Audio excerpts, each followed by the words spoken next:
नमस्कार दोस्तों, स्वागत है आपका मेरे इस YouTube चैनल हम लोग में। और इससे पहले कि मैं विषय पे हूँ, मैं आप सबसे रिक्वेस्ट करना चाहता हूँ कि यदि आपने मेरा चैनल सब्सक्राइब नहीं किया हो तो जरूर सब्सक्राइब कर दें और साथ में जो बेल आइकन है उसको भी दबा दें ताकि मेरे वीडियो के नोटिफिकेशन आपको मिलते रहे। तो जैसा कि मैं हमेशा बात करता हूँ कि मेरी कई बार राजनीतिक सुई महाराष्ट्र पे ही अटक जाती है, तो मैं आज भी फिर से महाराष्ट्र की बात करूंगा। महाराष्ट्र में सबसे पहले तो एक ऐसा डेवलपमेंट हुआ कि शिवसेना जो है उद्धव ठाकरे ग्रुप की उबाटा शिवसेना, उन्होंने बीजेपी और देवेंद्र फडणवीस की कुछ प्रशंसा करना शुरू किया और उन्होंने अपना जो रुख है वो बीजेपी के प्रति कुछ हल्का किया है और उन्होंने वो आक्रमण एक नाथ शिंदे पर तेज कर दिए गए हैं। तो इसके कुछ कारण हैं जो कि मैंने अभी उसकी खोज खबर कर रहा हूँ कि वास्तव में ये क्यों हो रहा है।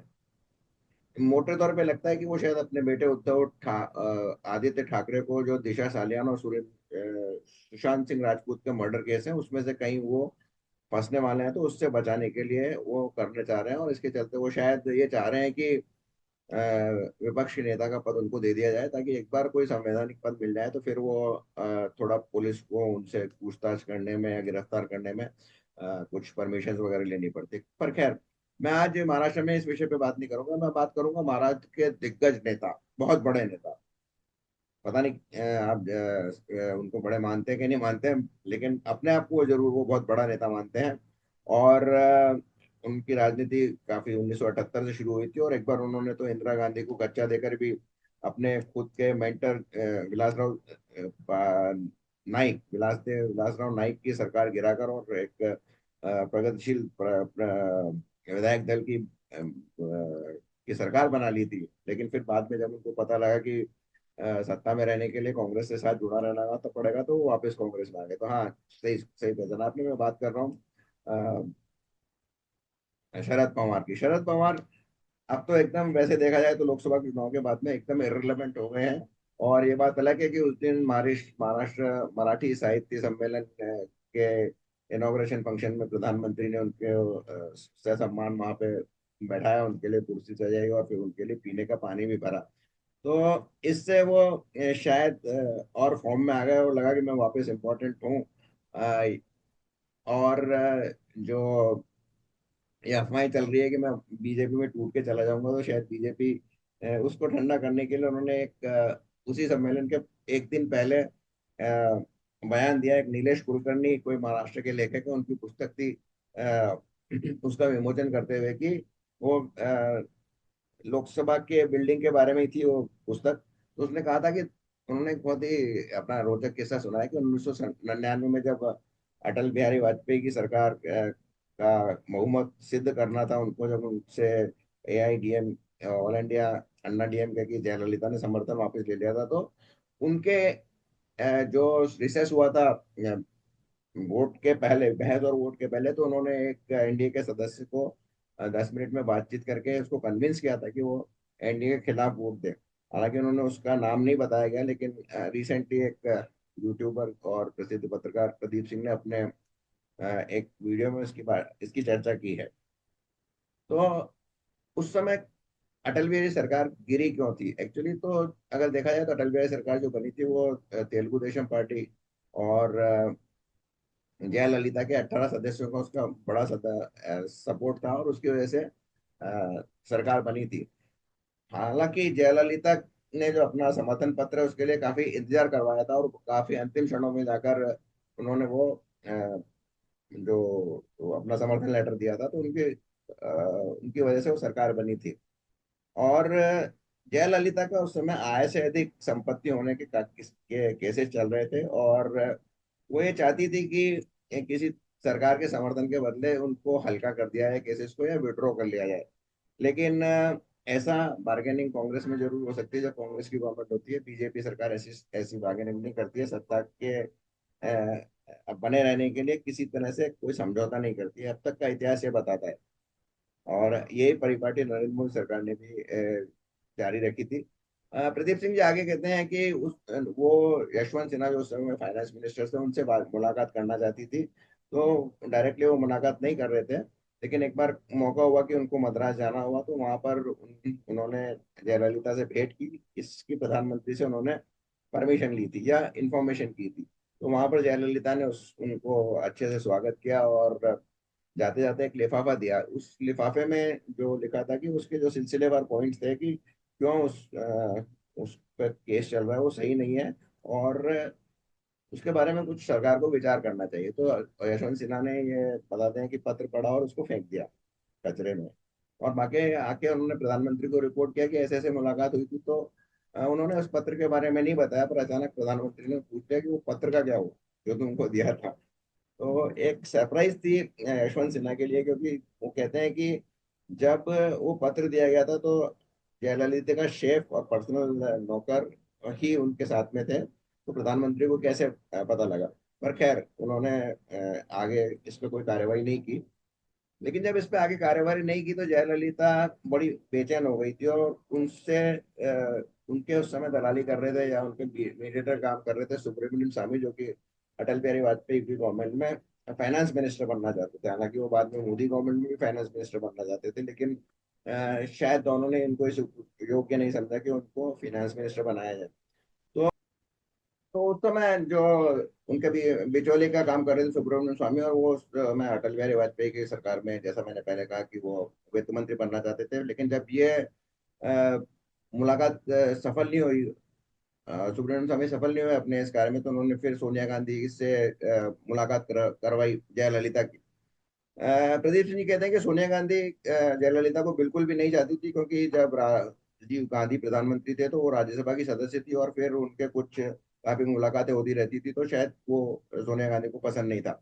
लेकिन जब बात आई थी कि सरकार को गिराने की है, तो सोनिया गांधी ने उनसे मुलाकात की चाय पानी पर, और काफी कुछ विपक्षी दल के नेताओं को भी बुलाया, और फिर उसके बाद तुरंत जयललिता ने राष्ट्रपति के पास जाकर अपना समर्थन वापसी का पत्र दे दिया।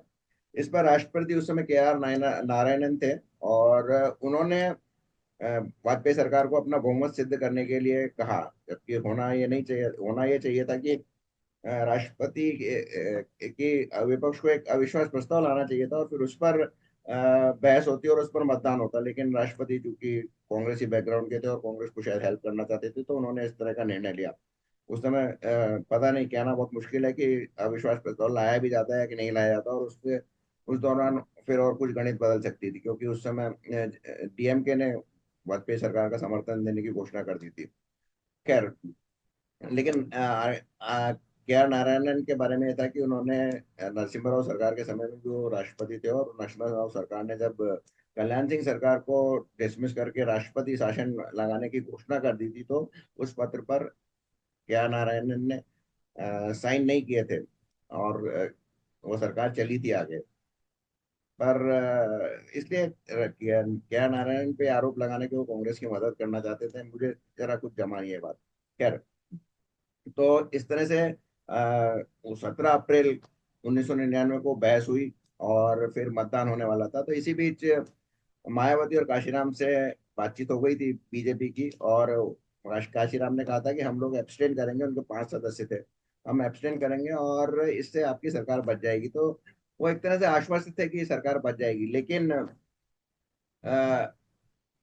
उस दौरान क्या हुआ कि जब वोटिंग हुई तो मायावती और काशीराम में चिल्लाते हुए कहे कि लाल बटन दबाओ, लाल बटन दबाओ, हमको प्रस्ताव के विरोध में वोट देना है, प्रस्ताव के समर्थन विरोध में वोट देना है कि विश्वास प्रस्ताव पारित नहीं हो पाए, और इसके चलते ये सरकार गिर गई। इसी बीच ब्रेक में शरद पवार सैफुद्दीन शोज से मिले थे। सैफुद्दीन शोज उस समय कश्मीर से नेशनल कॉन्फ्रेंस के एमपी थे, और उस नेशनल कॉन्फ्रेंस एनडीए सरकार का हिस्सा थी शायद। उसमें विदेश उपराज मंत्री, विशेष विशेष उप, विदेश उपमंत्री या मिनिस्टर ऑफ स्टेट थे फारूक अब्दुल्ला।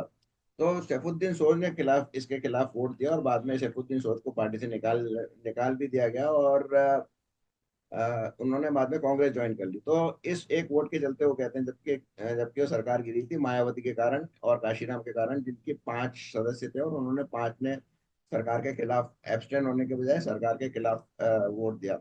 इसमें एक और बात क्रिटिकल थी कि गिरधर गोमांग जो उस समय उड़ीसा सदस्य थे, वो उड़ीसा के मुख्यमंत्री पद की शपथ ले चुके थे, लेकिन उन्होंने भी सदन में आके वोट दिया। और उन्होंने इस वोट की परमिशन उनको उस समय जो बाल योगी टीडीपी के जो विधानसभा अध्यक्ष थे वो शायद पूरी प्रोसीजर्स के बारे में जानते नहीं थे, और जो पूरा सचिवालय था वो कांग्रेस इकोसिस्टम का था, तो उन्होंने उनको कहा कि उसको अलाउ कर दिया जाना चाहिए था।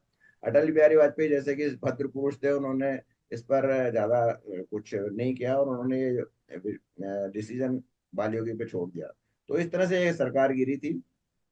और उसके बाद तुरंत सोनिया गांधी पहुंच गई थी राष्ट्रपति के पास अपने 272 लोगों के सिग्नेचर लेके। उसमें भी उस समय जो वोट पड़े थे वो 269 वोट जो पड़े थे वो सरकार के पक्ष में पड़े थे, और 270 विरोध में पड़े थे। तो इस तरह से सोनिया गांधी प्रधानमंत्री पद का क्लेम करने राष्ट्रपति के पास पहुंच गई थी, और उनकी सरकार बन भी जाती। लेकिन उसके बाद बताते हैं कि अटल बिहारी लाल कृष्ण आडवाणी की, मुलायम सिंह यादव जिनके 20 सदस्य थे लोकसभा में, उनसे उनकी मुलाकात हुई, और उन्होंने कहा कि आप किस तरह से एक विदेशी महिला को भारत का प्रधानमंत्री बनने का समर्थन कर रहे हैं। तो मुलायम सिंह यादव वैसे भी एक तरह से एक राष्ट्रवादी नेता कहलाए जाते थे, भले ही उनकी और उनकी पार्टी बने बीजेपी के खिलाफ हो। पर उनको ये बात समझ में आ गई कि हाँ ऐसा नहीं करना चाहिए था, और उन्होंने कहा था कि मेरी तो राजनीति उस समय काफी टू बहुत 10 ही 10 12 साल ही हुए थे उनको राजनीति में मुख्य उसमें धारा में आए हुए, मतलब जो करीब 10 12 साल पहले वो 1988 89 में मुख्यमंत्री बने थे, तो यंग थे। उनको ये बात समझ में आ गई कि विदेशी महिला को नहीं बनाना चाहिए था, और उन्होंने जो अपना समर्थन वापस ले लिया, समर्थन पत्र वापस ले लिया, और इस तरह से सोनिया गांधी प्रधानमंत्री नहीं बन सकी, और राष्ट्रपति को लोकसभा भंग करनी पड़ी। और फिर चुनाव हुए। उसके बाद तो हिस्ट्री है कि आप जानते हैं कारगिल युद्ध हुआ, और कारगिल युद्ध के बाद वापस से किस तरह से एनडीए सरकार पावर में आ गया। तो शरद पवार अब क्योंकि इररिलेवेंट बन गए हैं, तो किसी तरह रिलेवेंट बनने की कोशिश करने के लिए क्लेम करने की मैंने सरकार गिरवाई। तो अगर वो इतने बड़े नेता होते तो जो 1999 में उन्होंने भी सोनिया गांधी के खिलाफ अपनी कांग्रेस पार्टी छोड़ी थी, तो और अपनी एनसीपी बनाई थी, और जो अब कुछ भी बहुत ही मरणासन अवस्था में है, अपनी बेटी को किसी तरह से वो सेटल करने के लिए स्ट्रगल कर रहे हैं, खुद उनकी तबीयत वगैरह भी ठीक नहीं रहती है, पर राजनीति छोड़ नहीं रहे हैं। और अब तक के इतिहास में जो भी कांग्रेस में जो दमदार नेता, जैसे ममता बनर्जी ने छोड़ा, जगन मोहन ने छोड़ा, तो इन लोगों ने अपनी सरकार बनाई। यहाँ तक कि जो तेलंगाना राष्ट्रवादी पार्टी है उसके भी अध्यक्ष ने भी कांग्रेस छोड़ी थी सोनिया गांधी के खिलाफ, और उन्होंने अपने राज्य में सरकार बनाई। शरद पवार तो अपनी पार्टी को नंबर 1 की पार्टी भी नहीं बना पाए पिछले 20 25 साल में। तो किस तरह के वो नए नेता है, और लोग उनको चाणक्य कहते हैं पता नहीं। हाँ ये बात पक्का है कि वो एक बहुत बड़े सौदेबाज हैं और व्यापारी हैं, और ये जानते हैं कि किस तरह से सत्ता में बने रहना चाहिए। आपके क्या विचार है शरद पवार के बारे में, जरूर लिखिएगा। और महाराष्ट्र की राजनीति के बारे में मैं आपसे नेक्स्ट में शायद बात करूंगा। तो तब तक के लिए धन्यवाद। यदि आपको अच्छा लगा हो तो उसको शेयर कीजिए, और लाइक कीजिए, अपने दोस्तों दोस्तों के साथ शेयर भी कीजिए, और सब्सक्राइब तो आपने कर दिया होगा। बहुत बहुत धन्यवाद।